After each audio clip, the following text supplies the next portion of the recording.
সুপ্রিয় দর্শক, স্বাগত জানাচ্ছি আজকের সম্পাদকীয়তে। সাথে আছি আমি মুস্তফা খন্দকার। পদত্যাগের পরপরই সাবেক রাষ্ট্রপতি মোহাম্মদ শাহাবুদ্দিনের বিরুদ্ধে এসেছে আর্থিক অনিয়ম ও ক্ষমতা অপব্যবহার, ব্যাংক দখল সহ বিভিন্ন অভিযোগ। বিরোধী দলগুলোর দাবি তাকে গ্রেপ্তার করা হোক। সরকারের মন্তব্য এসেছে একাধিক গুরুত্বপূর্ণ ব্যক্তির কাছ থেকে। পদত্যাগের পর রাষ্ট্রপতির বিচারের উদাহরণ আছে বাংলাদেশে। কি আছে সদ্য সাবেক এই রাষ্ট্রপতির ভাগ্যে? রাজনৈতিক সিদ্ধান্তেই বা কি আসবে? এসব প্রশ্নের উত্তর খুঁজতে আজকের সম্পাদকীয় প্রশ্নের মুখে শাহাবুদ্দিন। এ নিয়ে আলোচনার জন্য স্টুডিওতে উপস্থিত আছেন ABM মোশাররফ হোসেন, বিএনপি দলীয় সংসদ সদস্য, আছেন মারদিয়া মমতাজ, জামাত ইসলামের সংসদ সদস্য, এবং doctor Rakib Al Hasan, young leader এবং রাজনৈতিক বিশ্লেষক। দর্শক, আপনারাও এই আলোচনায় সরাসরি অংশ নিতে পারেন। আলোচনায় অংশ নেওয়ার জন্য সরাসরি কল করতে হবে টেলিভিশনের পর্দায় দেখানো নাম্বারে। এছাড়াও ফেসবুকের মাধ্যমে আপনাদের মতামত পাঠাতে পারেন। আলোচনা শুরুর আগে জানিয়ে দেব আজকের প্রধান শিরোনাম। সুন্দর দেশ গড়তে নতুন প্রজন্মের সহযোগিতা চান প্রধানমন্ত্রী। খেলাধুলা ও সংস্কৃতি চর্চায় সহযোগিতার ঘোষণা। নতুন কুড়ির সমাপনীতে বছরে একটি গাছ লাগানোর আহ্বান।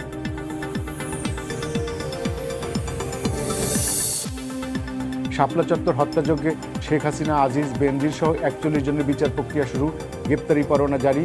রাজনৈতিক প্রতিপক্ষকে নিশ্চিহ্ন করার চেষ্টার অভিযোগ।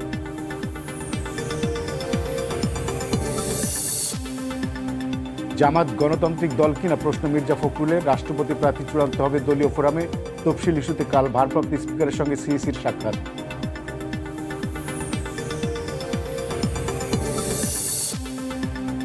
বিদ্যুতের প্রিপেড মিটারে চার্জ প্রত্যাহারের ঘোষণার পরও পকেট কাটছে গ্রাহকের। পাম্পেও গ্যাস সংকট, বাসায় পাল্টে গেছে খাবারের সূচি। আগামী সপ্তাহে সমাধানের আশা।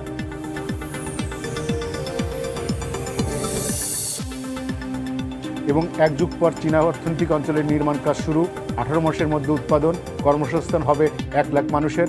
$1 বিলিয়ন বেশি বিনিয়োগের আশা অর্থমন্ত্রীর।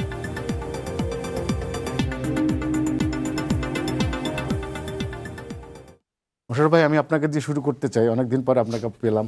আমরা রাষ্ট্রপতি সাবেক সদ্য বিদায়ী রাষ্ট্রপতি শাহাবুদ্দিন সাহেবকে নিয়ে কথা বলছিলাম। তার বিরুদ্ধে তো অনেক অভিযোগ আছে, কিন্তু তার যেটা ধরেন সংবিধানের যে 51 যেটার জন্য উনি নিজেই বলেছেন যে এই জন্য তার কোনো বিচার টিচার কোনো করা যাবে না, কিন্তু তিনি যখন অফিসে ছিলেন না, রাষ্ট্রপতির দায়িত্ব পালন করেনি, তার আগে তার বিরুদ্ধে অনেক অভিযোগ আছে। এবং দুদক কমিশনার থাকা অবস্থায় তিনি বেগম খালেদা জিয়ার একটা মামলা, যেটাই উনি জেল খাটলেন, সেটার জন্য চার্জশিটও উনি অনুমোদন দিয়েছিলেন। তো সব মিলিয়ে সরকার কেন তাকে বলছে তার বিচার করা যাবে না? এটা কি রাজনৈতিক কোনো বিষয়? ধন্যবাদ আপনাকে, ধন্যবাদ আমার দুই সহ আলোচক এবং দর্শক সবাইকে আমি শুভেচ্ছা জানাচ্ছি। আমি যতদূর জানি, আমাদের অ্যাকর্ডিং টু কনস্টিটিউশন অনুসারে আছে, যখন রাষ্ট্রপতি তার দায়িত্বে পালন করেন সেখানে তাকে আর্টিকেল 51-এ তাকে দায়মুক্তি দেওয়া হয়েছে, কিন্তু এখন তো উনি রাষ্ট্রপতি নেই। সুতরাং উনি যদি কোনো অপরাধে জড়িত থাকে অথবা কোনো দুর্নীতিতে জড়িত থাকে, এখন তো তার বিচার করতে কোনো বাধা আছে বলে আমি মনে করি না।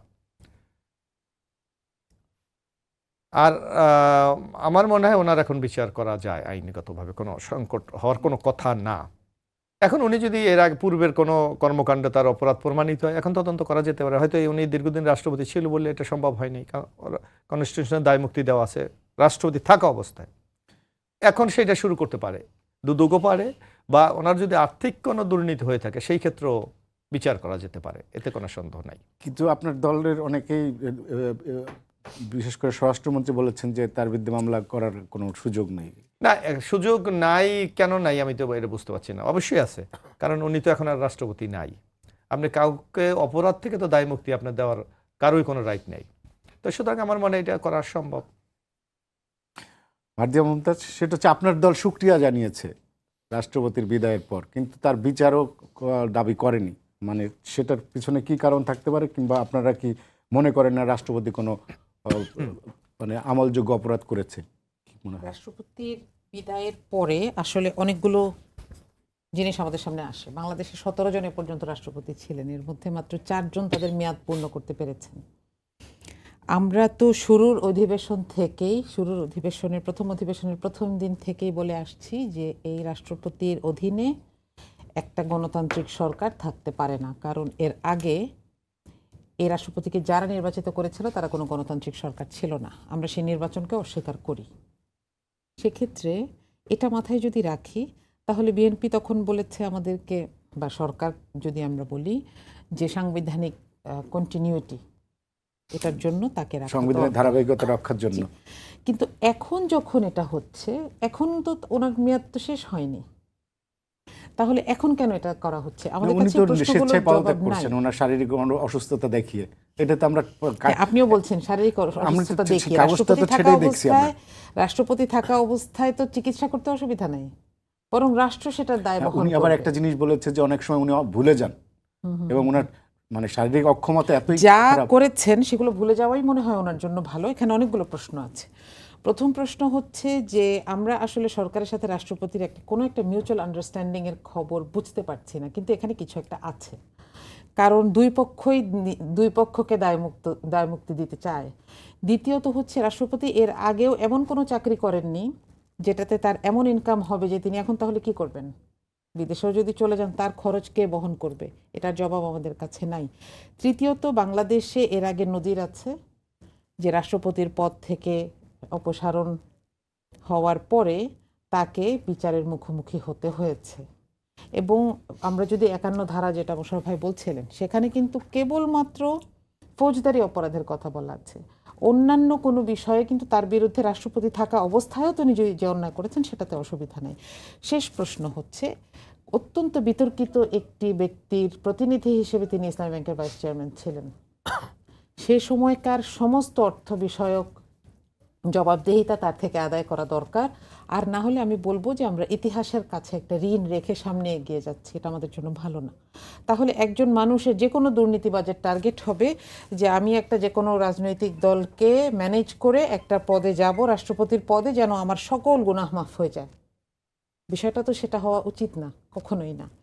তাহলে আমি বলবো যে এখানে আইনমন্ত্রী কিন্তু শনিবারে অবশ্য অন্য কথা বলেছেন যে সরকার দেখবে, কিন্তু স্বরাষ্ট্রমন্ত্রী যাকে সরকার দাবি করেন যিনি আইন বিশেষজ্ঞ, আমি একজন আইনের ছাত্রীও না আসলে, যতটুকু পড়ে বুঝি, সেখানে আমার কাছেই তার কথাকে অসঙ্গতিপূর্ণ মনে হচ্ছে। আচ্ছা রাকিব, সেটা হচ্ছে যে আমরা তো শাহাবুদ্দিনের ব্যাংক দখল, দুর্নীতি, নানা রকম তথ্য আমাদের কাছে এসছে, কিন্তু আবার আমরা আরেকটা নিউজও দেখেছি যে গভর্নমেন্টের সাথে তো একটা আন্ডারস্ট্যান্ডিং হয়েছে, তাকে সেফ এক্সিট দিতে হবে, তাকে কোনো বিচার করা যাবে না তার ওই সময়, এরকম একটা খবরের কাগজে নিউজে এসছে। এবং ডেইলি স্টারে আমরা দেখছি যে তার সাথে হাসিনার একটা ফোন আলাপ মানে সরকারের কাছে তথ্য আছে। তো এই যে মাত্র 6 মাস হলো সরকারের, এখনো হয়নি, এই সময়ে তাকে চলে যাওয়ার কি এমন অপরিহার্যতা ছিল? আপনার কাছে কি মনে হয়? আপনাকে ধন্যবাদ, আমার সহ-আলোচক এবং দর্শকদেরকে সালাম এবং শুভেচ্ছা। শুরুতে রাষ্ট্রপতি চুপ্পুর বিষয়টা বলি। সেটা হচ্ছে, ধরেন আপনি যে প্রসঙ্গগুলো তুললেন, সেই প্রশ্নগুলো তোলার আপনি ফার্স্টে যেটা বললেন যে ডেইলি স্টারের যে ইন্টারভিউ বা সংবাদপত্র দেখলেন, সেখানে কিন্তু আমি খুব দালালি, খুব বেশি জোরালো প্রমাণ আমার কাছে দেখেনি, এক নম্বর কথা। সেকেন্ড কথা হচ্ছে কি, লন্ডনে গিয়ে চুপ্পুর কেন হাসিনার সাথে কথা বলতে হবে? কথা বলতে তো সে বঙ্গভবনে বসেই পারে, এবং বলে নাই যে গত 1.5 বছর 2 বছর, এটা আপনি নিশ্চিত কি হবে? কিন্তু এই জায়গায় একটা কথা আছে যে কারণ ঢাকায় বসে যত সহজে কথা মানে কঠিন হয় কথা বলার জন্য, লন্ডনে অনেক সহজ, কারণ ঢাকায় তার প্রতিটা ইট কাটের তার কথা জানার আছে। আচ্ছা, সরকারের এখন তাহলে আমি আপনাকে আবার পাল্টা প্রশ্ন করি। ধরেন চুপ্পু সফরটা করেছিল যে মে মাসের 9 তারিখ থেকে 22 তারিখ সম্ভবত, এই টাইম ফ্রেমে। তার 2.5 মাস পরে আপনি কেন এটা আসলো? মানে 2.5 মাস কেন আসলো না? সরকারের কাছে তথ্য দেরিতে আসছে হয়তোবা। ওখানে গিয়ে যদি অন্য একটা ডিভাইস দিয়ে কথা বলে, তাহলে আপনি কিভাবে তথ্যটা পেলেন? আলটিমেটলি এগুলো কোনো কজ না। ব্যাপারটা হচ্ছে, ধরেন কজটা কি না, আমি আপনাকে বলি। সেটা হচ্ছে, ধরেন রাষ্ট্রপতি চুপ্পুকে বিএনপি ক্যারি করার কোনো কারণ নেই। 6 মাস তো করলো। 6 মাস কেন করছে আমি আসতেছি সে আলাপে। ধরেন ক্যারি করার কোনো কারণ নেই। এখানে আপা একটা কথা বলছিলেন যে গণতান্ত্রিক ধারাবাহিকতা রক্ষার জন্য বিএনপিকে মিন করছেন, যে বিএনপি চাপ দিয়ে রেখেছিল, বা তখন এখানে অনেক প্রশ্ন কিন্তু আমরা শুরুর দিন থেকে বলে আসছিলাম যে কেন আপনি তাহলে, মানে যারা এই সরকারটা কেন চুপ্পুর অধীনে শপথ নিল? 1 নম্বর কথা, শপথ নিল, তারপরে তার অধীনে আপনি সবগুলো অধ্যাদেশ তাকে দিয়ে জারি করালেন। শুধু তাই নয়, 25 নভেম্বর 2025 আপনি তাকে দিয়ে গণভোট অধ্যাদেশ আদেশ, যেটা সে পারে না, সেটাকেও আপনি আইন ভঙ্গ করে তাকে জোর করে এটা করাইছেন। তো যেটা আপনার পক্ষে যায়, যে পক্ষেই করেছে তার পক্ষে যায়, সেটা আপনি মেনে নিলেন, বাকিটা মেনে নিলেন না। এটা তো মানে সব দলের ক্ষেত্রেই। আবার আসলে বিএনপির ক্ষেত্রে, বিএনপি কেন 6 মাস পরে এটা মনে করলো? দেখুন, এই মুহূর্তে আসলে এটা আমাদের জুলাই সনদ, যেটা জুলাই সনদের মানে অধীনে, বা জুলাই স্বাক্ষরিত জুলাই সনদের অধীনে যেভাবে রাষ্ট্রপতি নির্বাচন হওয়ার কথা হয়, তো এটা 6 মাসের মধ্যে যদি হয় আর কি, এভাবেই আমি ধরে নিচ্ছি কাগজে কলমে, হাইপোথেটিক্যালি ওভাবেই হবে। তো ওভাবে হলে এভাবেই হওয়ার কথা। আর সেকেন্ড কথা হচ্ছে কি, ধরেন 6 মাস পরে যেহেতু পরবর্তীর মানে বিএনপি সরকারের মেয়াদ তো 5 বছর, তো 6 মাস পরে যদি হয় তার মানে পরবর্তী ইলেকশনের টাইমে হয়তো এই রাষ্ট্রপতি হয়তো ক্ষমতা থাকবে বা তার অধীনে হয়তো তত্ত্বাবধায়ক সরকারটা গঠিত হবে। তো বিএনপিও মনে করেছে যে এই মুহূর্তে এটা একটা ফেভারেবল কন্ডিশন বা একটা সুইটেবল কন্ডিশন। আর রাষ্ট্রপতি চুপ্পু তো এটা বলে নাই যে আমাকে চাপ দিয়ে পদত্যাগ করাচ্ছে বা কোনো পক্ষ, সে বলেছে যে আমার এই অটোনমিক নিউরোপ্যাথি, এটা আমাদের ডাক্তারি ভাষা বলে ইনভলান্টারি নার্ভাস প্রসেসের একটা রোগ, যেটা সে বলেছে যে ভুলে যায়, সিঙ্কোপ হয়, ঘুরে পড়ে, ডিজিনেস হয়। তো এই ধরনের পেশেন্টগুলো তো স্বাভাবিকভাবে রাষ্ট্রের একটা বড় সাংবিধানিক পদে থাকতে পারে না যদি এটা সত্য হয়ে থাকে অটোনমিক নিউরোপ্যাথি। আর এই বয়সে এর আগে উনি ওপেন হার্ট সার্জারি পেশেন্ট আমি যতটুকু জানি, এবং ওনার বয়স শারীরিক জটিলতা অনেক রোগ রয়েছে, স্বাভাবিক এই বয়সগুলো থাকাটা খুব স্বাভাবিক। তো এই মুহূর্তে উনি পদত্যাগ করেছে একটা নিয়মে, এখন ওই নিয়মেই ভোটের প্রসেস অনুযায়ী আজকেও মির্জা ফখরুল ইসলাম আলমগীর বলেছেন অলরেডি স্পিকারের সাথে, মানে যিনি এখন অস্থায়ী রাষ্ট্রপতি, তার সাথেও সিইসির বৈঠক হবে। কিন্তু এখানে হচ্ছে কি ধরেন আরেকটা বিষয় একটু দেখুন, ওই দায় মুক্তির ব্যাপারটা, এখানে হচ্ছে ওনার এই পিরিয়ড টাইমে ওনার বিরুদ্ধে দায় মুক্তি দেওয়া হয়েছে, কিন্তু ওনার আগে পরে কিন্তু দেওয়া হয়নি, আপাও বলছিলেন। তো সেক্ষেত্রে ধরেন এরশাদের কিন্তু দেখবেন মানে ছাড়ার 1 সপ্তাহের মধ্যে তাকে জেলে যেতে হয়েছে। তো এই ধরনের প্রমাণ কিন্তু আমাদের রয়েছে। কিন্তু আমার কথা হচ্ছে ধরেন শুধু তাই না, আপনি বেগম জিয়ার কথা উল্লেখ এরশাদের করলেন কিন্তু টোটাল রেজিমের কারণে এর সাথে তো আগে পরের কিছু ছিল না।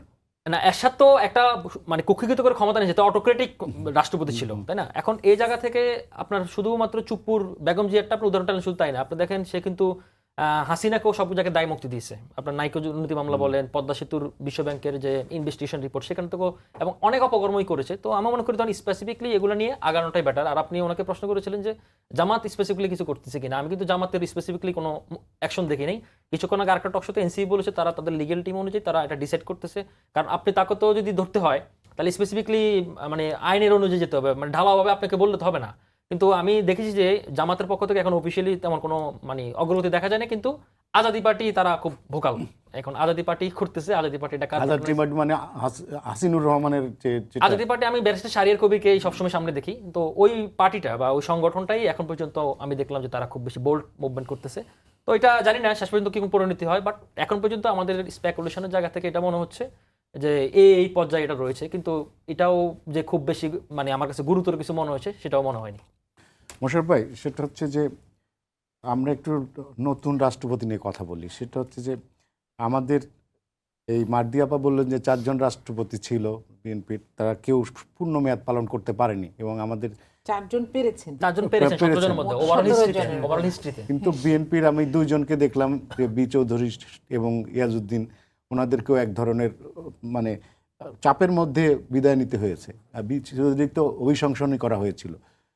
নতুন রাষ্ট্রপতি যিনি আসবেন তার কাছে তিনি কি কোনো চ্যালেঞ্জের মুখে থাকবেন, কিংবা তার কেমন রাষ্ট্রপতি বিএনপি চয়েস করে, কোনো পলিটিক্যাল নাকি আবারও বাইরে থেকে সুশীল কাউকে আনবে? আমি যদি আমাকে ব্যক্তিগতভাবে জিজ্ঞেস করেন, আমাদের কনস্টিটিউশনে কিন্তু একটা পরিবর্তন ঘটে যাচ্ছে। আমি মনে হয় রাজনৈতিকবিদরা এই ব্যাপারে খুব কেয়ারফুল থাকা উচিত।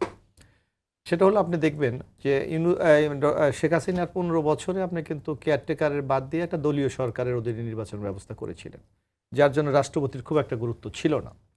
কিন্তু এখন কিন্তু কনস্টিটিউশন চেঞ্জ হয়, অলরেডি কেয়ারটেকার এস্টাবলিশড হয়ে গেছে, হ্যাঁ, পঞ্চম সংশোধনী বাতিল হওয়ার কারণে অটোমেটিক Restore করছে। 13তম রেস্টোর করে গেছে। সুতরাং আপনাকে আগামীতে রাষ্ট্রপতির পদটা, বিশেষ করে ইন্টিরিয়াম গভর্নমেন্ট তত্ত্বাবধায়ক সময় খুব ইম্পর্টেন্ট।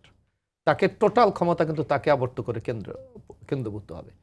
আমরা অভিজ্ঞতা কি দেখেছি, আপনি দেখেন পলিটিক্যাল যদি প্রেসিডেন্ট হয়, সে তার মধ্যে সাহস থাকে, তার মধ্যে কমিটমেন্ট থাকে, তার মধ্যে যে কোনো পরিস্থিতি মোকাবেলা করার মতো সেই সক্ষমতা থাকে। যেটার উদাহরণ 1996 সালে যারা নাসিম যখন অভ্যুত্থান করতে চেয়েছিলেন, তৎকালীন রাষ্ট্রপতি আব্দুর রহমান বিশ্বাস কিন্তু তার প্রজ্ঞা, মেধা এবং সাহস দিয়ে সেটা ঠেকিয়ে দিয়ে বাংলাদেশকে রক্ষা করেছিলেন।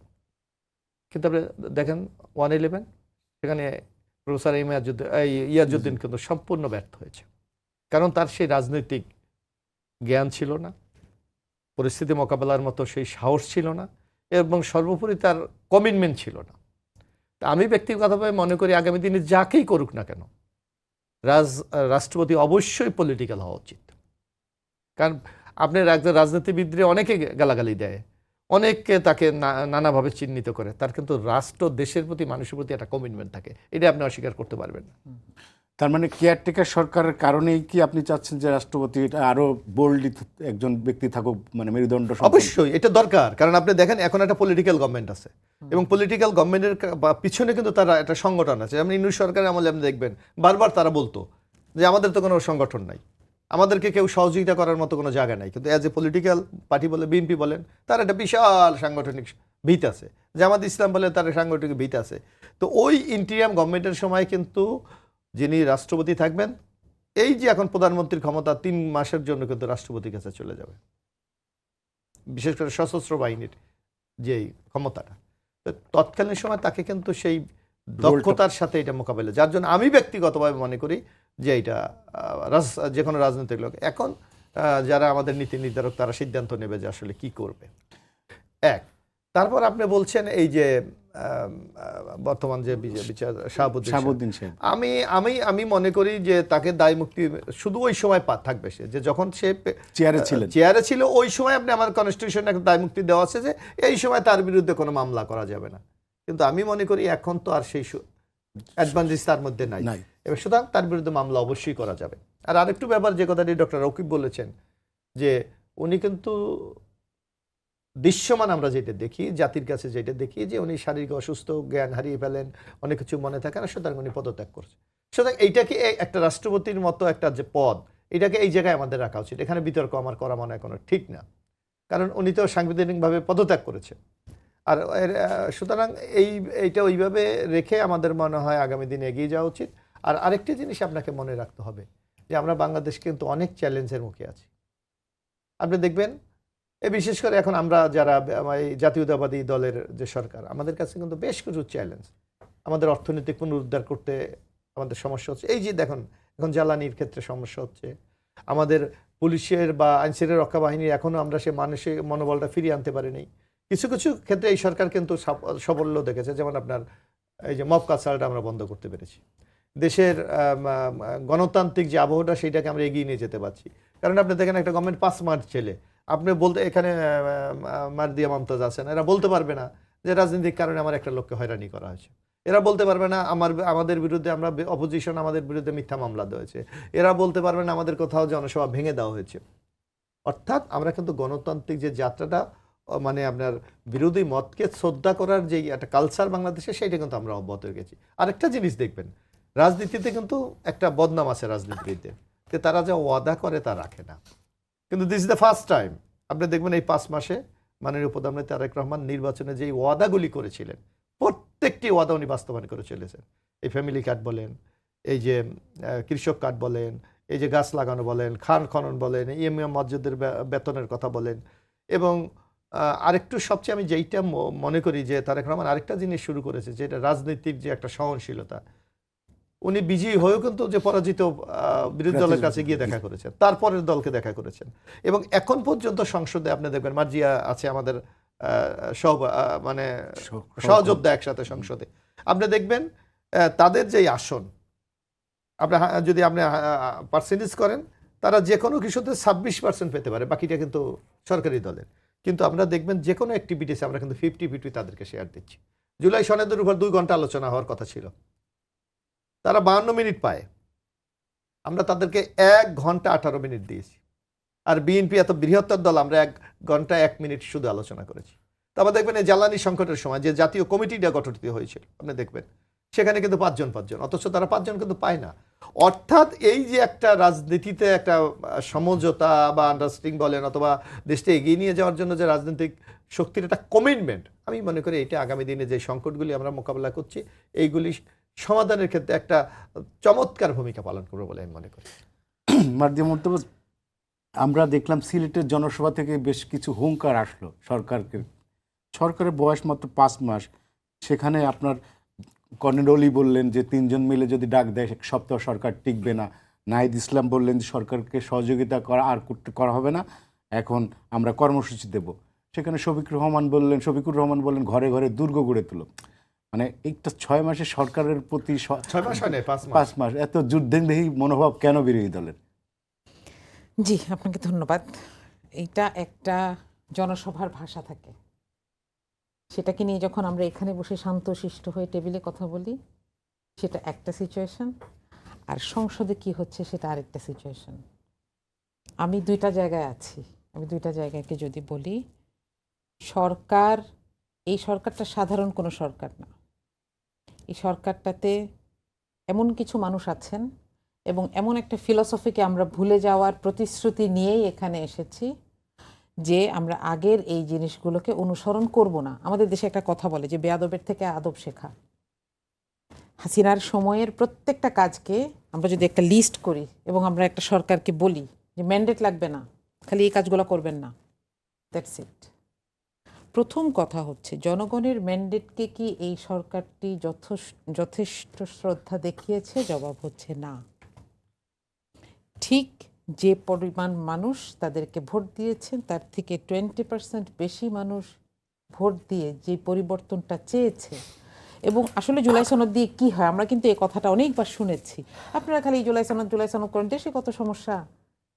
দেশে তো অনেক সমস্যা। এক্স্যাক্টলি, দেশের সমস্যা থাকে কেন? কারণ প্রত্যেকটা জায়গায় দায়িত্বশীল মানুষেরা থাকেন যাদের জবাবদিহিতা না থাকার কারণে এই সমস্যাগুলো দিনের পর দিন থেকে যায়।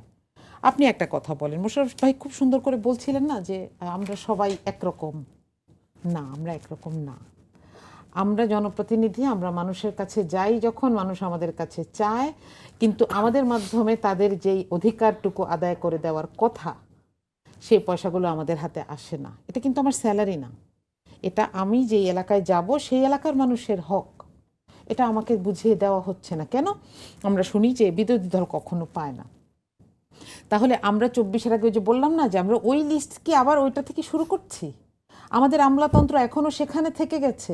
তাহলে আমরা এতগুলো মানুষ যে রক্ত দিল শুধুমাত্র কিছু মানুষকে চেয়ারে বসানোর জন্য, যে ওরা একটু করে আগের সরকারটাকে উঠিয়ে ধরেছিল, ব্যাস আমরা গিয়ে এক জায়গায় বসে গেলাম, তাহলে আমরা কি পেলাম? জুলাই সনদ নিয়ে আমরা এই জন্যই কথা বলি যে আমরা গুরুত্বপূর্ণ জায়গাগুলোতে জবাবদিহিতা চাই, যেগুলো এনশিওর হলে আমার আপনার চালের দাম, আজকে গ্যাস নাই আমার বাসায় প্রায় 6 দিন ধরে, সেই সমাধানগুলো আমি জানতাম আমি কাকে জুলাই সনদের সাথে মৌলিক সমস্যা মানে কানেক্ট কিভাবে করে? ধরেন আপনার বাসায় গ্যাস নাই, এর সাথে জুলাই সনদ কিভাবে কানেক্ট করে? জুলাই সনদ এটাকে কিভাবে কানেক্ট করে যদি আপনি আমাকে সময় দেন আমি একটু বলবো।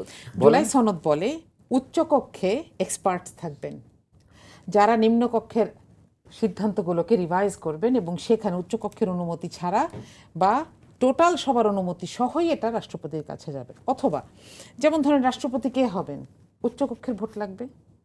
উচ্চকক্ষ কিভাবে নির্বাচিত হবে জুলাই সনদে আছে, পিআরের সিস্টেমে। অর্থাৎ এই সংসদের নিম্নকক্ষের একটা রেপ্লিকা ওইটা হবে না। যে কোনো সিদ্ধান্ত এখান থেকে তৈরি হয়ে গিয়ে উচ্চকক্ষে যাওয়া মাত্র তাকে আরেকটা চেক অ্যান্ড ব্যালেন্সের মুখোমুখি হতে হবে। তাহলে আমার যে নির্বাচিত এমপি যিনি মন্ত্রী হয়েছেন, নট নেসেসারিলি তিনি তার মন্ত্রণালয়ের এক্সপার্ট। আপনি দেখেন কোন মন্ত্রীকে আপনি বলবেন যে তিনি তার মন্ত্রণালয়ের এক্সপার্ট? কয়জন আছেন? হাতে গোনা 2-1 ছাড়া আর কেউ তার নিজের মন্ত্রণালয়ের এক্সপার্ট না, ইনক্লুডিং স্বরাষ্ট্রমন্ত্রী। তিনি স্বরাষ্ট্র মন্ত্রণালয় নিয়ে একেবারে চিন্তিত নন এবং স্বরাষ্ট্র মন্ত্রণালয় নিয়ে যেদিন প্রশ্ন থাকে সেদিন তিনি বেশিরভাগ দিন থাকেন না, কথা বলেন না, তিনি কথা বলেন অন্য বিষয়ে। এখন জুলাই সনদ এগুলোকে অ্যাড্রেস করে। সুতরাং আমরা যখন জুলাই সনদ নিয়ে কথা বলি আমরা এই সমস্যাগুলোকে ওভারলুক করে যাই না, আমরা এই সমস্যাগুলোকে কাউন্ট করতে চাই দেখেই কথা বলি। সুতরাং আমি যখন সরকারের দিকে তাকাই, যখন দেখি যে এই জায়গাগুলোতে শিথিলতা আছে, তখন আমাকে রাজপথে মানুষের কাছে কৈফিয়তটা দিতে হয় যে আপনার ভোট নিয়ে যে আমি গেছি, হতে পারে আমি বিরোধী দল, কিন্তু আমি আপনার দাবির কথা ভুলে যাই নাই। এই জন্যই জনসভার ভাষাটা আলাদা এবং যৌক্তিক। রাকিব, জনসভার ভাষা আর পার্লামেন্টের ভাষা, টকশোর ভাষা তো এক না, ঠিক আছে, কিন্তু আপনি ভাষা যেটা বলেন কিন্তু আপনার ভেতরের আকাঙ্ক্ষাটা তো প্রকাশ পাচ্ছে যে তারা অসহিষ্ণু হয়ে গেছে। কারণ এই ধরনের ভাষা তো আমরা দেখি ক্ষমতা একবার লাস্টে সরকারের শেষের দিকে এরকম হুঙ্কার আমরা দেখি, কিন্তু 5 মাস বয়সী একটা সরকারের বিরুদ্ধে ঘরে ঘরে দুর্গ গড়ে তোলার যে এটা মামুলিভাবে মারদে মমতাজ বললেও আমি মনে করি না যে এটা মামুলি কথা। আপনার কাছে কি মনে হয়? ধন্যবাদ আপনাকে। আমি এই বিষয়ের আগে ওই রাষ্ট্রপতি ইস্যু আমার একটু অ্যাড্রেস করার বিষয় আছে। মোশাররফ ভাই খুব সুন্দর কথা বলেছেন যে তিনি পলিটিক্যাল রাষ্ট্রপতি চান। এক্ষেত্রে আমারও কিছু রাষ্ট্রপতি পলিটিক্যাল হলে হবে না। দেখুন আমাদের জুলাই আন্দোলনের সময় চুপ্পু কিন্তু রাষ্ট্রপতি ছিলেন 36 দিন, কিন্তু ধরেন যখন হাসিনা প্রথম দিনে কিন্তু 6 জন মেরে ফেলছিল, তো এই মুহূর্তে কিন্তু রাষ্ট্রপতির হাতে ক্ষমতা ছিল এটা থামানোর। এবং শুধু তাই না, স্টুডেন্টরা কিন্তু রাষ্ট্রপতি চুপ্পুর সাথে দেখাও করেছিল, কিন্তু পুরা জার্নিতে 36 দিনের জার্নিতে কোথাও সে জনগণের জন্য কোনো জায়গায় ইন্টারভেন করে না। সুতরাং আমরা এমন রাষ্ট্রপতি দেখতে চাই যখন রাষ্ট্র কোনো ক্রাইসিস মোমেন্টে পড়ে, যে কোনো ক্রাইসিস মোমেন্টে, সে ক্রাইসিস মোমেন্টে যেন সে জাতিকে উদ্ধার করতে পারে, কারণ সে রাষ্ট্রের সবচেয়ে বড় সাংবিধানিক পদ। একই সাথে আন্তর্জাতিক বহির্বিশ্বে যেন তার একটা ইমেজ থাকে, এবং আমাদের এই মুহূর্তে জিও পলিটিক্যাল, জিও স্ট্র্যাটেজিক্যাল যত ধরনের ক্রাইসিস আছে এবং সম্ভাবনা, একই সাথে পটেনশিয়ালিটি রয়েছে, সেখানেও যেন একটা গুড রোল প্লে করতে পারে। আমি আশা করি যেহেতু ক্ষমতাসীন দল 2/3 রয়েছে, এবং নিশ্চয়ই তাদের দল থেকে কেউ না কেউ যাবে, এবং তারা এই বিষয়গুলো যেন আমলে নেয়। এক নম্বর কথা। সেকেন্ড কথা হচ্ছে কি, আপনি যেটা বলছেন যে জনসমাবেশের ভাষা বা টকশোর ভাষা, ডেফিনেটলি এটা আলাদা। তো টকশোতে আসলে সবসময় একটু মানে রক্ত গরম করা মানে ভাষণ সবাই দিতে পছন্দ করে, কিন্তু দুর্গ গড়ে তোলার ব্যাপারটা মানে মানে কি মিন করলেন। আবার দেখুন, তারা কিন্তু বলতেছেন যে সরকার দলের পতন হয়ে যাবে, কিন্তু আমরা আনফরচুনেটলি লক্ষ্য করতেছি যে বিরোধী দলের কিন্তু 11 দল থেকে 9 দলে চলে আসলো। তো আমরা এই প্রথমবার দেখতে পাচ্ছি যে বিরোধী দলের মানে সহযোগীরা কমে যাচ্ছে। তো সুতরাং মানে আমরা কখনোই বাংলাদেশের হিস্ট্রিতে এটা দেখি নাই যে সরকারি দলের জনপ্রিয়তা কমে দিন দিন এন্টি ইনকামবেন্সি ইফেক্টের কারণে, কিন্তু এবার দেখলাম যে বিরোধী দল থেকেও শরিকরা চলে যাচ্ছে, এবং এনসিপিও বারবার আকার ইঙ্গিতে এরকম ধরে হুমকি দিয়ে রাখতেছে যে সামনে লোকাল ইলেকশন মানে স্থানীয় সরকার নির্বাচনে যদি ব্যাকবটনা না হয়, সমঝোতা না হয়, তো সেক্ষেত্রে তারাও বোল্ড ডিসিশন নিবে। অলরেডি তো ঢাকায় দক্ষিণে সাদিক কায়েমকে জামাত মনোনয়ন দিছে। করছে, আজকেও আমি নিউজে দেখলাম। আসিফ মাহমুদের কি হবে? কি হবে না সেটাও অন্য আলাপ, এটা তাদের ইন্টারনাল আলাপ। কিন্তু এই জায়গা থেকে ধরেন এটা গরম করা, আমি গরম করা বক্তব্যই বলবো। আর এই মুহূর্তে সরকারের আপু জুলাই সনদ নিয়ে খুব সুন্দর কথা বলছে। তো ডেফিনেটলি জুলাই সনদ একটা মৌলিক চাহিদা বা মৌলিক দাবি, কিন্তু ব্যাপারটা হচ্ছে ধরেন সবকিছু যে জুলাই সনদ করলে যে সমাধান হয়ে যাবে ব্যাপারটা আমি তাও মনে করি না। ধরেন আমি একটা কথা বলি, ধরেন জুলাই সনদ অক্ষর অক্ষর সব কিছু মেনে ফেললো সরকারে, বা আবার কিছু মানলো না, কিন্তু তাতেও আমাদের আরো অনেক কিছু সংস্কারের প্রয়োজনীয়তা রয়েছে। ধরেন আমাদের এই যে আমলাতন্ত্র, আমরা যে এই ব্যুরোক্রেটিক সমস্যার মধ্যে দিয়ে আছি, ধরেন কিছুদিন আগে মাননীয় প্রধানমন্ত্রী যে আমলাদের বেতন মানে গাড়ির খরচ কমানোর জন্য বলছিল, কিন্তু এটা আমাদের সিভিল সোসাইটি বলেন বা বিরোধী দলের পক্ষ থেকে খুব বেশি বোল্ড আকারে দেখি নাই, যার কারণে দাবিটা আর খুব বেশি ভ্যালিড থাকলো না। কিন্তু আমরা যে ধরেন নানা মার প্যাচে আমরা সবসময় একটা ব্যুরোক্রেটিক সমাজের মধ্যে রয়ে যাচ্ছি, সে ব্রিটিশ পিরিয়ড থেকে। তো সেটা নিয়ে কিন্তু আমাদের কথা বলতে হবে, কারণ ধরেন আমরা পিপলস রিপাবলিক অফ বাংলাদেশ আমাদের কান্ট্রির নাম, আমরা পিপলস রিপাবলিক অফ বাংলাদেশে দেখতে চাই, কিন্তু আমরা ব্যুরোক্রেটিক রিপাবলিক বাংলাদেশ দেখতে চাই না। ইভেন আপনি দেখেন হাসিনার আমলে যে 17 বছরে যে হাসিনার যে এই যে কুকীর্তির সবচেয়ে বড় সহযোগী, আপনি দেখেন কয়জনের হাতে গোনা কয়েকজন যারা একদম ওপেন ফেস, তাদের হয়তো দেখেন বিচারের কাঠগড়া আসছে বা সামনাসামনি আসছে, কিন্তু এই যে তার আমলাতান্ত্রিক যে জটিলতাটা বা তার এই যে কুচক্রটা ছিল, এটার বিরুদ্ধে কিন্তু খুব বেশি আমরা অ্যাকশন দেখিনি। সুতরাং আমি মনে করি যে এটা একটা সংস্কার, একটা বড় দাবি রাখে জুলাই সনদের বাইরে, আউট অফ দ্য জুলাই সনদ এর বাইরেও আপনি যে আমাদের অর্থনীতির যে সংস্কার, আপনি দেখেন আইএমএফের প্রত্যেকটা ডাটা দেখেন, প্রত্যেকটা ডাটাই আমাদেরকে খুব সংকট ঝুঁকিপূর্ণ, প্রত্যেকটা ডাটাই ঝুঁকিপূর্ণ। তো সেই জায়গা থেকে যদিও বিএনপি সরকার 18 ব্যাংক রেজুলেশন আইন পরবর্তী সময় আইএমএফের চাপে সরে আসছে, তাই মনে করি এই জিনিসগুলা পলিটিক্যালি অ্যাকোমোডেটেড হওয়াটাই ভালো। কারণ আমরা রিসেন্টলি দেখেছিলাম যে আমাদের যখন ওই শিক্ষার্থীদের যে পরীক্ষা পেছানোর যে আন্দোলন, সেখানেও কিন্তু আপনি দেখেন পতিত ফেসিবাদ কিন্তু এখানে ঢুকে পড়ছে। সুতরাং এই যে হুঙ্কার টুঙ্কার এগুলো দেওয়া, হুঙ্কার টুঙ্কার দিলে কিন্তু পতিত ফেসিবাদ কিন্তু ঢুকে কিন্তু আবার সবাইকে ম্যানেজ করে দেয়। সুতরাং এই জিনিসটা আমি মনে করি যে প্রত্যেকটা পলিটিক্যাল পার্টির একটা আন্ডারস্ট্যান্ডিং এর জায়গা থাকা উচিত। মোশাররফ ভাই, এই যে বিশেষ একটা কমিটি গঠন করা হলো সংবিধান সংস্কার নিয়ে, সেখানে সরকারি দল থেকে আপনার নাম চাওয়া হলো, বিরোধী দল নাম দিল না, এবং তারা এখনও না দেওয়ার পক্ষেই আছে, এবং তারা বলছে যে সংসদের বাইরে রাজপথেও তারা শুরু করেছে মুভমেন্ট। তো এইটাকে সরকার কিভাবে মোকাবেলা করবে, এবং জুলাই সনদ এবং গণভোটের যে বাস্তবায়ন না হলে কি আমরা কি আবার রাজনৈতিক অচল অবস্থার দিকে যাচ্ছি কিনা? না, আমি মনে করি আমরা যদি গণতন্ত্রের প্রতি দায়বদ্ধতা আমাদের থাকে, আমাদের যদি কমিটমেন্ট থাকে, তাহলে আমার তো মানে এটা করার কথা। এখন হলো বিরোধী দল দেখেন একটা গভর্নমেন্ট ফর্ম হয়েছে মাত্র 5 মাস, স্বাভাবিক ক্ষেত্রে আগামী 5 বছরের জন্য নির্বাচিত হয়েছে। এখন বিরোধী দলের তো একটা রাজনীতি থাকতে হবে, তাদের তো একটা ন্যারেটিভ দাঁড় করাতে হবে, নাহলে তারা কি নিয়ে রাজনীতি করবে? না হয় জুলাই সনদের যে বিষয়টা, আমি মনে করি এটা নিয়ে বিবাদ হওয়ার কোনো সুযোগ নাই। আপনি দেখেন, আপনি নিশ্চয়ই তো গণমাধ্যমে দীর্ঘদিন কাজ করেন, আপনাকে একটু আপনি স্মরণ করেন 2025-এ সংসদ ভবনের সামনে বাংলাদেশে এনসিপি ছাড়া যে রাজনৈতিক দলগুলি স্বাক্ষর করেছিল, ওটা কি? সনদ, জুলাই সনদ, জুলাই চার্টার আমরা যেটা বলি, স্বাক্ষর করেছিলেন। সেখানে কিভাবে স্বাক্ষর করেছে আপনি একটু খেয়াল করেন। বা এখানে মমতাজ আছে, আমার ডাক্তার রাকিব আছে, সে তো রাজনৈতিক বিশ্লেষণ। এখানে 84টা বিষয়ে সবাই ঐক্যমত হয়েছে। এর মধ্যে নোট অফ ডিসেন্ট সহ, নোট অফ ডিসেন্টে কি ছিল লেখা? যে এই রাজনৈতিক দলগুলি এখানে নোট অফ ডিসেন্ট দিয়েছে, আগামী যে জাতীয় সংসদ নির্বাচনে তারা তাদের ম্যানিফেস্টোতে, অর্থাৎ জনগণের কাছে কি কমিটমেন্ট, সেখানে তাদের এই বিষয়টি উল্লেখ করবে। যদি জনগণ রায় দেয়, তাইলে সেই দল সেই অনুসারে সেই বিষয়টি বাস্তবায়ন করবেন। ওকে, ক্লিয়ার? আমার মনে হয় মার্জিয়া একজন ইঞ্জিনিয়ার মানুষ, মার্দিয়া মানে মার্কেট দিতে চাই না, আমরা এমনি আলোচনা করতে চাই, বুঝছেন? আমরা তাইলে এটা ক্লিয়ার তো সবার যে আমরা এই কমিটমেন্টটা করতে চাই। কিন্তু আপনি দেখবেন যে 1 মাস না 28 দিন পর যখন জুলাই আদেশটা দিলেন, আদেশ, এবং এইটা আদেশ নিয়ে বহু বিতর্ক আছে যে 1972 সালে যখন আমাদের সংবিধান প্রথম প্রণীত হয়েছিল 26শে মার্চ, ওই দিন রাষ্ট্রপতির অর্ডার দেওয়ার ক্ষমতা রহিত করা হলো।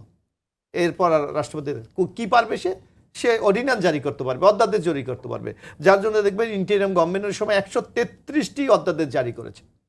এটা কিন্তু সকল রাজনৈতিক দল মেনে নিয়েছে। তো আপনি সকল বিষয়ে আপনি করলেন জারি অধ্যাদেশ, একটা বিষয়ে আদেশ কেন? অর্থাৎ এখানেই একটা ষড়যন্ত্রের বীজ ডক্টর আলী রিয়াজরা বপন করে গেছে, যাতে এই কথাগুলি আমরা বলতে পারি না। রাজনীতির দলগুলির তো কথা বলার কোনো জায়গা নেই, এবং জামাতে ইসলামও এই সুযোগটা নিচ্ছে, কারণ রাজনীতি টিকে থাকতে হবে তো। কারণ আমি আপনাকে বলি, আমরা বিএনপিরা বলেছি যে আমরা একে এক টাকার ফিরিয়ে আনবো, অলরেডি আদালতের রায়ের মধ্যে হচ্ছে। বাকি যে যদি কোনো রাজনৈতিক দলের পরামর্শ থাকে আমরা সংবিধান সংসদের মাধ্যমে সেটা আইনে পরিণত করব। বলেছে প্রধানমন্ত্রীর ক্ষমতা 10 বছর করতে হবে, আমরা একই, আমাদের সাথে কোনো দ্বিমত নেই। বলা হচ্ছে যে আর্টিকেল 70 সংশোধন করতে হবে, আমাদের কোনো আপত্তি নাই। বলা হচ্ছে রাষ্ট্রপতি প্রধানমন্ত্রীর ক্ষমতার সামনে এই অধিবেশনগুলিতে এই বিল আসবে, এটা বাস্তবায়ন আমরা করব। তারপর বলা আছে আপনার এই যেমন প্রধান বিচারপতি নিয়োগ নিয়ে সংকট ছিল, আগে সরকার যার ইচ্ছে মতো দিতে, এখন আমরা বলেছি আলোচনা করেছিল যে সবচেয়ে সিনিয়র বিএনপি একটা যোগ করেছে যে না 2 রাখেন, যদি ওনার কোনো একাধিক অপশন থাকে, ওনার কোনো মানে শৃঙ্খলা, আপিল বিভাগের সর্বোচ্চ সিনিয়র 2 জন। এখান থেকে আপনি যে কোনো একজনকে নিতে পারবেন।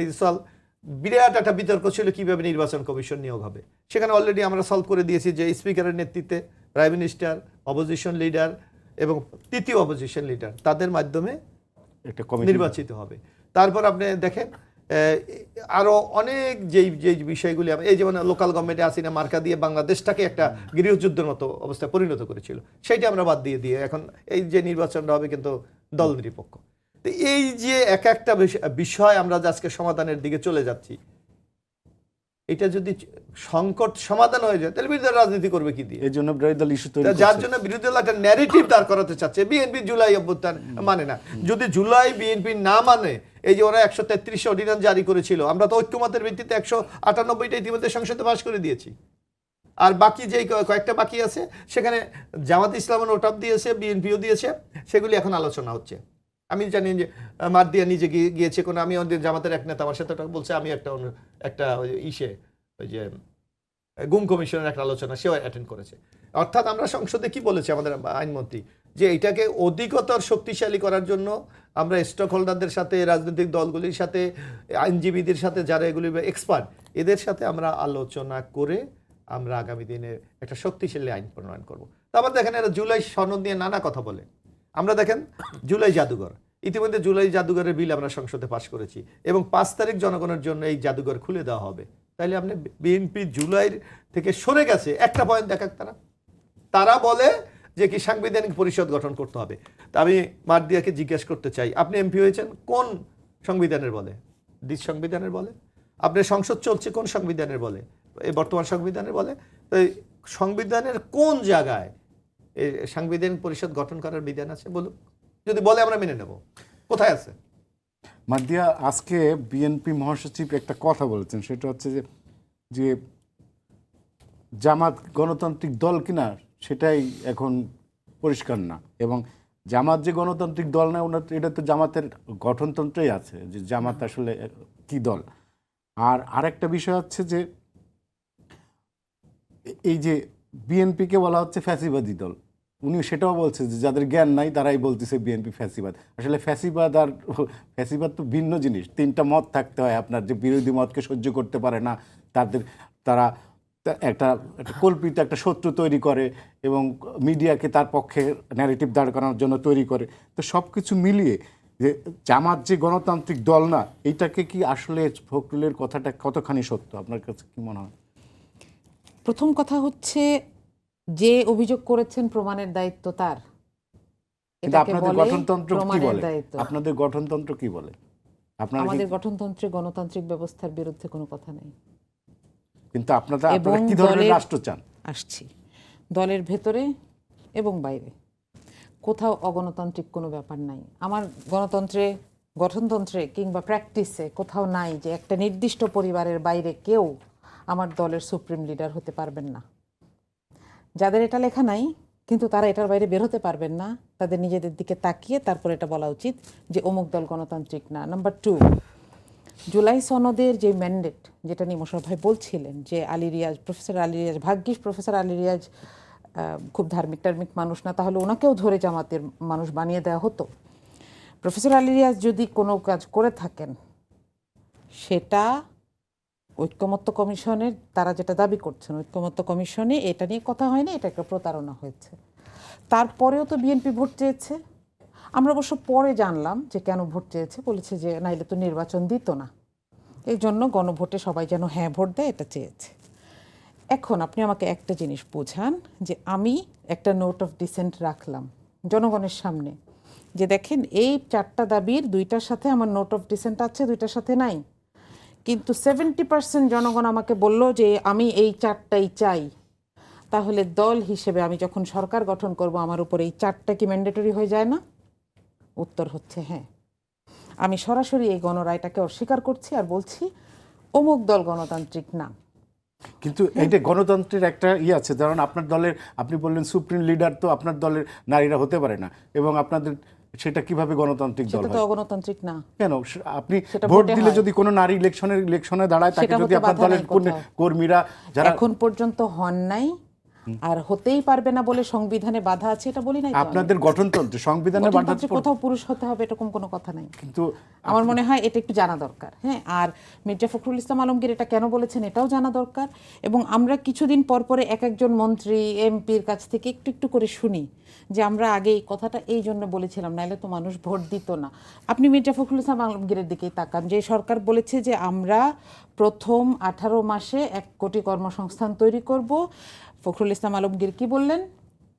বলেছেন যে দেশে 4 কোটি বেকার, এই অবস্থায় বেশি কিছু করা সম্ভব না। তাহলে একটা সরকার যখন সারাক্ষণ নিজের আগের অবস্থান থেকে নিজে সরকার গঠনের 4 পরে কোটি অবস্থান বেকার আছে, পরিবর্তন কিন্তু করে, 1 কোটি কর্মসংস্থানের থেকে তো উনি সরে দাঁড়াইছেন। উনি কি বলছেন যে 5 করব না? বছরে 5 বছর এটা করতে পারবেন না দেখেই উনি এক্সকিউজ না, উনি দেখিয়েছেন। পারবেন না সেটা তো বলেছেন আমরা তো পারবেন না। হাইপোথেটিক বলবো না, নিজে উনি বলেছেন, বলছেন। উনি বলেছেন। চ্যালেঞ্জিং, কঠিন, বাস্তবতাটা এটা কঠিন। উনি বলেছেন। হ্যাঁ, তাহলে তার মানে হচ্ছে কি গণতন্ত্র মানে কি মানুষের ম্যান্ডেট? তাহলে সেটার প্রতি তার কি শ্রদ্ধা আছে এটা আসলে তাকে এখন দেখাতে হবে। সবার চোখ এখন সরকারের দিকে, বিরোধী দলের দায় হবে না তো। বিরোধী দলের কাজ হচ্ছে প্রশ্ন করা। বিরোধী দল প্রশ্ন করলে বিরোধী দলের তাদেরকে আরেকটা প্রশ্নবিদ্ধ কাজ হচ্ছে করা সরকারের সরকারকে কাজ না। গঠনমূলক সহযোগিতা করা। করছে না সরকার, এটা বলতে পারবে? ভাই কতগুলো কথা বললেন, করেছে। বিরোধী দল সহযোগিতা না করলে এতদূর পর্যন্ত সরকারের পক্ষে আসা সম্ভব হতো না। কিন্তু আমরা বারবার বলছি যে আমরা যে 24টার বিনিময়ে এই জায়গাটাকে পেয়েছি, সেই জায়গাটা আমাদেরকে স্মরণ রাখতে হবে, আমাদেরকে স্মরণ করিয়েও দিতে হবে। এখন কেউ যখন আমাকে আমার কর্তব্য স্মরণ করিয়ে দেয়, আমি যদি তার দিকে পাল্টা আঙুল তুলি, তখন আমার মাথায় কি সেই তুলনাটা আসে না? আপনি দেখবেন যখন সড়ক আন্দোলন হলো তখন শেখ হাসিনা বললেন কি, সব জামাত শিবিরের ষড়যন্ত্র। দেশে যখন কারেন্ট থাকবে না, কুইক রেন্টালের মাধ্যমে ধ্বংস করে দেওয়া হলো এই পুরো এনার্জি সেক্টরকে, বিদ্যুৎ সেক্টরকে। যখন কারেন্ট থাকতো না, পল্লী বিদ্যুতের শুধু কানেকশন দেওয়া হলো, কোথাও কোনো কারেন্ট নাই, বিদ্যুৎ নাই, বললেন এটা জামাত শিবিরের ষড়যন্ত্র। এমনকি ভূমিকম্পে একটা ভবন ধসে যাওয়ার পরে বলা হলো, ভূমিকম্পে না, অ্যাক্সিডেন্টে একটা ভবন ধসে যাওয়ার পরে বলা হলো জামাত শিবির ওইটার ইয়ে নিয়ে না, এটা রানা প্লাজায় বলেছিল জি, মহিউদ্দিন খান আলমগীর। নাড়াচাড়া করেছে, তাই না? তাহলে আপনি সব জায়গায় যখন এই জুজুটাকে দেখবেন, তার মানে হচ্ছে আপনি আসলে ফ্যাসিবাদের রাস্তায় হাঁটছেন কিনা আমাকে আপনাকে মনে করাই দিতে হবে, if you are the government. ডাক্তার রাকিব, এই যে উনি বললেন যে সরকার ফ্যাসিবাদের দিকে হাঁটছে কিনা এটা মানে চিন্তা করতে হবে আর কি, সবকিছু যদি এরকম বিরোধী দলের জুজু দেখা যায়। তো আপনার কাছে কি মনে হয় যে সরকারের 5 মাসে দেখে কার্যকলাপকে আপনার এরকম মনে হয় কিনা যে সরকার এরকম হাঁটছে ফ্যাসিবাদের দিকে? আপনাকে আবার ধন্যবাদ। দেখুন, ফেসিবাদের দিকে হাঁটছে কিনা এটা তো আপনি অলরেডি সংজ্ঞায় বলেছেন। ফেসিবাদ একটা ভয়ঙ্কর জিনিস, তো সেই পথে তো আমরা এখন পর্যন্ত যাচ্ছি না, কারণ এটা যাবে কিনা এটা তো হাইপোথেটিক্যাল আলাপ। কিন্তু দেখুন, এখানে জামাতে আমি ডাক্তার শফিকুর রহমানের বক্তব্যের সাথে আপার বক্তব্য সাংঘর্ষিক আছে কিছু কিছু জায়গায়। দেখুন, ডাক্তার শফিকুর রহমান কিন্তু ইলেকশনের আগে আল জাজিরা ইন্টারভিউ বলেছিলেন যে জামাতের কোনো নারী সদস্য বা কেউ নারী নেত্রী কে কখনো জামাতের আমির হতে পারবে না। আবার আপা বলছে পারবে। হ্যাঁ, এটা তো আমরাও জানি যে সংবিধানে কোনো বাধা নাই, সংবিধানের 27 এবং 28-এর 2 অনুচ্ছেদে কোথাও বাধা নাই, কিন্তু মানে জামাতের জন্য প্রস্তুত কিনা, জামাতের প্রস্তুত না, এবং জামাতের কখনো পারবে না, উনি নিজে ডিক্লেয়ার করেছে, কিন্তু আপা বলতেছেন যেটা হবে। তো এটা তো দুজনের বক্তব্য কন্ট্রাডিক্টরি। তারপরে দেখেন ওই কিছুদিন আগে সম্ভবত বরিশালে গিয়েই ডাক্তার শফিকুর রহমান বলেছিলেন যে কোথায় আছে বলেন, কোথায় কার্যপ্রণালী বিধি কোথায় আছে সংবিধানে দেখান আমাদেরকে। হ্যাঁ, অথচ কার্যপ্রণালী বিধি সংবিধানের 266 বিধিতে আসে, এবং এটা অনুচ্ছেদ 75-এর 1 এবং 76-এ আছে। তো আমার ধারণা যে মানে ডাক্তার শফিকুর রহমান রাজনীতি মাঠ গরম করার জন্য বলে, কিন্তু সংবিধান রিলেটেড ওনাদের অনেক জানাশোনার পর্যন্ত ঘাটতি আমরা লক্ষ্য করতেছি, লিমিটেশন আমরা ঘাটতি লক্ষ্য করতে পারছি। আরেকটা কথা দেখুন, এখানে জুলাই চার্টার নিয়ে কথাবার্তা হচ্ছে না। ধরেন বিএনপি যেহেতু বলেছে যে স্বাক্ষরিত জুলাই সনদ তারা অক্ষর অক্ষর পালন করবে, তো স্বাক্ষরিত জুলাই সনদ যদি অক্ষর অক্ষর পালন না করে তারা, এখনো তো এটার প্রসেস এখনো শুরু হয় নাই, উচ্চ সব কিছু মিলেই, তো সেটা যদি না করে তাহলে ডেফিনেটলি বিএনপিকে জনগণের জায়গা থেকে কার্যকর করা দাঁড়াতে অবশ্যই হবে। এবং সেই ইলেকশনের আগে যে কথা বলুন না কেন, পরে কথা বলুন না কেন, ভোটের বিনিময় হোক, নির্বাচনের বিনিময় হোক, যাই হোক, হটের যাই হোক না কেন, যেহেতু সেটা বারবার বলেছে এবং শুধু না একবার একাধিকবার বলেছে, প্রাইম মিনিস্টার নিজেও বলেছেন। তো সেক্ষেত্রে এটার জন্য আমরা অপেক্ষা করি। কিন্তু আমাদের যে প্রক্রিয়ায় হচ্ছে কি জুলাই সনদ বা গণভোটটা হয়েছে, এটা ফ্রম দ্য ডে 1 থেকে আমরা এটা বিরোধী করে আসলাম, কারণ এই প্রসেসটা সাস্টেনেবল হবে না। এই প্রশ্নগুলো এখনই আমার মুখোমুখি হচ্ছে। যেমন ধরেন আমরা বিরোধী দলরা বলতে শুনি যে ধরেন এখানে গণভোটে তো 70% বিজয়ী হয়েছে, তাহলে এটা কেন আপনি ইগনোর করবেন? কিন্তু ব্যাপারটা হচ্ছে ধরেন একটা গণভোটের রেজাল্ট কি কখনো কি একটা পার্লামেন্টকে বাধ্য করতে পারে কিনা, এই প্রশ্ন আমি করলাম। আমি এখানে কেউ সংবিধান বিশেষজ্ঞ না, কিন্তু আমার প্রশ্নগুলো আপনি একজন সংবিধান বিশেষজ্ঞ প্রশ্ন করেন, আপনি উত্তর পেয়ে যাবেন। কখনোই এটা বাধ্য করতে পারে না। দেখুন ব্যাপারটা পারে না। কেন বলে আপনাকে আমি ব্যাখ্যা দিচ্ছি।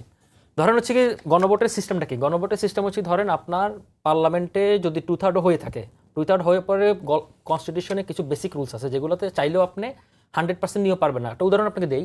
ধরেন আজকে 300 মেম্বার অফ পার্লামেন্ট, মানে বিএনপি, জামাত, এনসিপি সবাই মিলে যদি আজকে তারা সিদ্ধান্ত নেয় যে আমাদের এই সংসদের বয়স 5 বছর না, সংসদের বয়স 20 বছর, 100% ভোট আপনি পাবেন, কিন্তু আপনি চাইলে কি পারবেন না। এই কারণে হচ্ছে ধরেন কিছু জায়গায় জুডিশিয়ালি চ্যালেঞ্জেবল। এবং হচ্ছে কি আমাদের কনস্টিটিউশনটা, আপনি যদি কনস্টিটিউশন যদি ফেলে দিতেন, তাহলে নতুন সংবিধান লিখতেন, তাহলে আপনার এই ধরনের কোনো বিতর্ক যেতেন না। যেহেতু আপনি কনস্টিটিউশনে ফেলে দেন নাই, কারণ এই কনস্টিটিউশনে বলা আছে আর্টিকেল 7-এর খতে আপনি যত কিছুই করেন না কেন সবকিছু এই ফ্রেমওয়ার্কের মধ্যে করতে হবে। অ্যান্ড গণভোটের ইস্যুতে আসি। গণভোটের ইস্যুটা কি? গণভোট হচ্ছে ধরেন আপনার পার্লামেন্টে কোনো একটা জিনিস সলিউশন হবে, সলিউশন হওয়ার পরে 2/3 পাওয়ার পরেও যদি মানে প্রেসিডেন্ট মনে করেন যে জিনিসগুলো জনগণকে কানেক্ট করা দরকার, সে কারণে আমি গণভোটে যাবো, কিন্তু আপনি তো আগে তো সেটা পার্লামেন্টে সলিউশন করেন নাই। পার্লামেন্টের সলিউশনকে যদি গণভোটে যেতেন তাহলে এটা নৈতিক ভিত্তি থাকতো। এখন আপনি গণভোট আগে করছেন, করে আপনি পার্লামেন্টকে বাধ্য করতেছেন তুমি এটা মানো, পার্লামেন্টের মানতে বাধ্য না। কারণ হচ্ছে কি পার্লামেন্টের তো একটা সার্বভৌমত্ব আছে, আপনার পার্লামেন্টের উপরে কি আপনি বাউন্ড করতে পারেন? কখনোই পারেন না। এবং শুধু তাই না, আমাদের জুলাই গণভোটটা এমনভাবে হয়েছে সেখানে ধরেন বিএনপি, আওয়ামী লীগ, জামাত বলে কোনো কথা না, একজন সাধারণ মানুষ যদি রিড করে এটা বাতিলতে বাধ্য। সুতরাং আমি মনে করি যে জুলাই সনদ, এবং আরো একটু শেষ করি আপনাকে, জুলাই সনদ বাস্তবায়ন করলে যে বাংলাদেশ পরিবর্তন হয়ে যাবে বা এরকম না, করলেও যে ধ্বংস হয়ে যাবে বা এরকম না। কিন্তু আমার কথা হচ্ছে কি পলিটিক্যাল আন্ডারস্ট্যান্ডিং এর মাধ্যমে আমাদের যে জায়গায় সংস্কারগুলো দরকার, ইনক্লুডিং ব্যুরোক্রেটিক, ইকোনমিক, সব জায়গায় আমাদের রাষ্ট্রটাকে মেরামত করা প্রয়োজন। কারণ এই 56 বছরে আমরা যা ফেলে এসেছি, আমরা এটা রিপিটেশন দেখতে চাই না, কারণ এটা রিপিটেশন খুব খারাপ জিনিস। ভারতে ককরোচ জনতা পার্টি কিন্তু সেই ইঙ্গিত দিচ্ছে। সুতরাং এইটা কিন্তু বিশেষ করে মানে ক্ষমতাসীন দলের এই পাঁচটা জনগণকে বুঝতে হবে। সামনে স্থানীয় সরকার নির্বাচন, এই জায়গায় একটা এনসিপি একটা অভিযোগ করেছে যে নির্বাচন কমিশনার আপনার একজন অতিরিক্ত সচিব নিয়োগ দিয়েছে আপনার সরকার, শামসুল আলম নামে। তার বিরুদ্ধে তারা বলছে যে উনি মোর পলিটিক্যাল, তাকে দিয়ে সরকার বিএনপি তাদের নিজস্ব এজেন্ডা বাস্তবায়ন করার জন্য বসিয়েছে। না, আপনি দেখেন একজন এটা মনে হয় সিনিয়র সচিব, অতিরিক্ত সচিব, এখন অতিরিক্ত সচিব, উনি আগে সিনিয়র সচিব ছিলেন। অতিরিক্ত সচিব। এখন আপনার একটা জিনিস লক্ষ্য করতে হবে যে নির্বাচন কমিশনে কিন্তু একটা বোর্ড আছে, সেটা হলো প্রধান নির্বাচন কমিশন, তার 4 জন। এরা সর্বসম্মতিক্রমে সিদ্ধান্ত দেয় এবং এরা সমাজের বিজ্ঞ, অভিজ্ঞ এবং একটা কমিটমেন্ট মেনে ওখানে। সুতরাং এই দাবিটা কাল হাস্যকর যে তাদেরকে উনি ডমিনেট করতে পারবে, আমার মনে এটা কোনোভাবেই সম্ভব না। বরং এটা ওই একই কথা, রাজনৈতিক একটা বক্তব্য। এখন আমি একটু বলি সংক্ষেপে, খুব সংক্ষেপে আমি বলছি আপনাকে একটা কথা বলি যে গণভোটে 4টা প্রশ্ন ছিল।